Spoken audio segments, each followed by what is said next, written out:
అయిపోయిందా?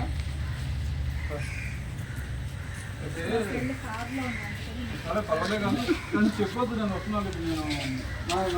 నేను ఉంది మేడం, ఇది 35 ఫీట్ల రోడ్, ఇది ఇలా ఉంది. మొన్న ఆటోలు ఓడిపోయినాయి, దెబ్బలు తగిలినాయి. నాకు ఆయన కాళ్ళు ఇరిగిపోయినాయి. సదాశివపేట పట్టణంలోని 8వ వార్డు హనుమాన్ నగర్ ప్రాంతంలో సిపిఐ బృందము అక్కడ ప్రాంతంలో మురికి కాలువలు లేవు, అలాగే సీసీ రోడ్లు లేవు. అస్తవ్యస్తంగా ప్రాంతం అంతా వర్షం పడ్డాయి కాబట్టి పూర్తిగా అస్తవ్యస్తం ఉంది. ఆ సమస్యలన్నీ పరిష్కారం చేయాలని చెప్పేసి ఈరోజు మున్సిపల్ కమిషనర్ గారిని కోరి ఒక వినతి పత్రం ఇవ్వడం జరిగింది. అయితే వినతి పత్రం ఇచ్చిన తర్వాత మా సమస్యలంతా వాళ్ళు సానుకూలంగా స్పందించి రేపు ఎంక్వైరీకి వస్తానని చెప్పడం జరిగింది. అయితే దాదాపు ఆ వార్డు కలిసి 20 ఏళ్ళు అవుతున్నప్పటికీ ఒక మారుమూల గ్రామం కన్నా అధ్వానంగా ఉన్నది. డెవలప్మెంట్ ఏమి లేదు. అక్కడ మురికి కాలాలు ఉండవు, సీసీ రోడ్లు ఉండవు, వీధి దీపాలు ఉండవు, ఇంకోటి చెత్త సేకరించే వాళ్ళు ఉండరు, అలాగే ఏది చెత్త ఊడ్చే వాళ్ళు ఉండరు. అసలు ఇంతకన్నా మున్సిపల్ పరిధిలో ఉందా లేదా అనేది అనుమానంగా వస్తుంది. కాబట్టి దయచేసి నేను మున్సిపల్ కమిషనర్ గారు కోరుతుంటే ఇప్పటికైనా ఆ ప్రాంతంలో అనేక మంది ప్రజలు ఉంటున్నప్పటికీ, అనేక బిల్డింగ్లు ఉన్నప్పటికీ, పర్మిషన్ తీసుకు బిల్లు కడుతున్నప్పటికీ, ట్యాక్స్ పే చేస్తున్నప్పటికీ మౌలిక సదుపాయాలు కల్పించడంలో మాత్రము గత పాలకులు, ప్రస్తుత పాలకులు పూర్తిగా నిర్లక్ష్యం చేసిండ్రు.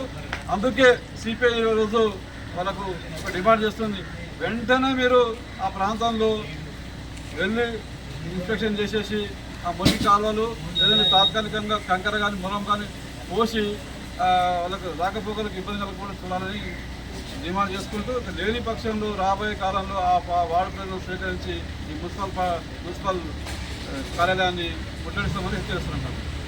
పట్టణ కార్యదర్శి వినోదన్ మాట్లాడుతున్నాను. 8వ వార్డు హనుమాన్ నగర్లో అక్కడ రోడ్లు కానీ మోరీలు కానీ లేక ప్రజలు నానా అవస్థలు పడుతున్నారు.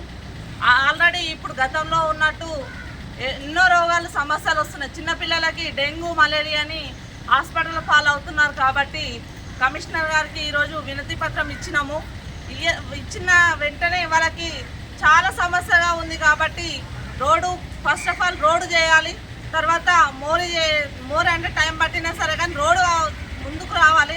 ఎందుకంటే గడ్డిలేసి అక్కడ పాములు, పురుగులు వచ్చి పిల్లల్ని కుట్టే అవకాశం ఉంది. కాబట్టి చాలామంది నష్టపోతున్నారు. ఎందుకంటే మొన్నటికి మొన్న 20 సంవత్సరాల అబ్బాయి ఏమో మృతి చెందడం జరిగింది. కాబట్టి వాళ్ళకు కోరేది ఒకటే, ఎంత త్వరగా వీలైనంత వరకు ఉన్న వాళ్ళ ఇంటి ముంగటనే మొరం లాంటిది వేయకుండా లేని వాళ్ళని కూడా చూసి అక్కడ ఎట్లయితే ఉందో రోడ్డు సమానం ఒక లెవెల్గా వేసుకుంటూ పోవాలి.